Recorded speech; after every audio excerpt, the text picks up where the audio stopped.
Hey everyone, welcome back to the channel. Today, we're diving into Bloomberg's report on the state of Bioshock and what it all means for this classic franchise that's been on ice for the last 12 years. On August 1st, Jason Schreier released his latest scoop. The next Bioshock title had failed an internal review by publisher 2K. According to executives reviewing the game, its narrative was in need of significant improvements, necessitating a revamp by developer Cloud Chamber. Story, world building, and characters are regarded as some of the very best aspects of Bioshock, and longtime fans would definitely be disappointed if the next entry failed to hit the high bar set by its predecessors. It's also troubling that 2K apparently identified the game's story as its weakest component. On one hand, they might have felt the current iteration was too muddy or difficult to understand, and thus demanded Cloud Chamber dumb things down a bit.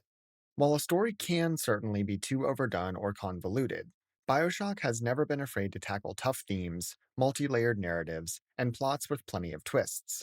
So if 2K is mandating changes because of that, they really don't grasp the essence of what made Bioshock great in the first place. The alternative is that 2K felt the game story wasn't good enough compared to those older games. And honestly, I'm not sure which would be more concerning. My money is on option one, but if the publisher felt Cloud Chamber's current narrative wasn't enough to carry the Bioshock torch forward, that would be a very bad look for the studio.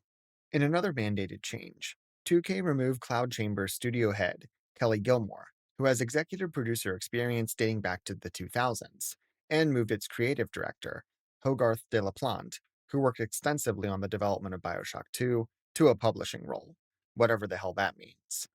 Clearly, 2K wasn't happy with the studio's current vision. But in what way? Were they disappointed in a lack of progress and felt fresh leadership might kickstart development? Or did they take issue with the game's actual direction and wanted someone new to steer the ship differently? Perhaps most concerning of all, 2K informed Cloud Chamber that they need to become, quote, more agile and efficient, sparking fears of layoffs, according to Schreier's sources. As someone who's worked in a corporate setting for years, that verbiage is definitely a cause for concern, and I don't think the fears from Cloud Chamber staff are unfounded, unfortunately. In a response to Bloomberg, 2K stated that, right now, we have a good game, but we are committed to delivering a great one. Fine words coming from the publisher, but again, what do they really mean? On one hand, it sounds like 2K wants Cloud Chamber to take the extra time they need to make this next Bioshock game a hit.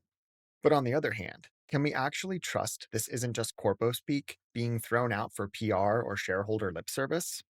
Regardless of the authenticity behind that statement, one thing is abundantly clear. The Bioshock franchise seems stuck, with no clear path out of the development hell they are currently in. The last new Bioshock release was Infinite in 2013, and since then, this upcoming title has struggled through a painfully long development cycle, including ownership of the project switching hands between multiple studios at various times. Based on Schreier's reporting, things don't appear to be improving either. Even with a shakeup in leadership, redoing the game's narrative will take significant time, at least if they intend to hit the same level of quality that past entries did. Not to mention whatever work is required to, actually finish the game. This could also simply be the latest case of corporate mismanagement in gaming, with Take Two and 2K failing to intervene when it might have actually been helpful, and now it's too late. We've seen plenty of similar cases in the last few months alone, with Microsoft scrapping Rare's Everwild after a near decade of work, and the initiative, along with their Perfect Dark reboot, shut down entirely. The next Bioshock was announced to be in development back in 2019, which seems to be another contributing factor to situations like this, announcing new games way too early. Not to rag on Microsoft too much, but the Elder Scrolls 6 trailer is the shining example of how not to let the world know you are working on something that won't actually come out for years and years and years. Was that announcement back in 2019 just another stunt to pump Take Two's stock price? Or was it an honest gaffe, revealing a game they thought would release in the next few years, only for it to become endlessly trapped in the same development quicksand we've seen swallow up so many other titles? While the state of Cloud Chamber's upcoming game might not come as a huge surprise, given the long timelines and radio silence surrounding it, what really made my head spin was the revelation that an OG Bioshock remake had also been in the works, but was put on ice earlier this year. I'm usually pretty skeptical, even critical of companies pushing out remasters, particularly in cases like this, where Bioshock already has a remastered version from less than 10 years ago. That being said, the original Bioshock released in 2007, and in 2025, it could be one of the few titles that might actually really benefit from a remake. I can already imagine some of you sharpening your pitchforks, but hold on a second and let me at least try to explain. Bioshock, even the original version from 2007, holds up well over 15 years later.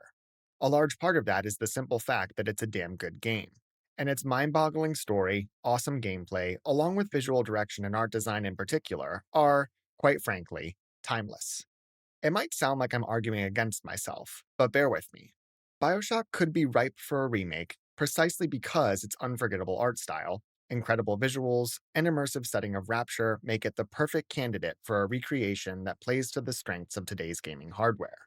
I won't sit here and tell you the 2007 or even the 2016 version needs a visual overhaul. I already said its style is timeless.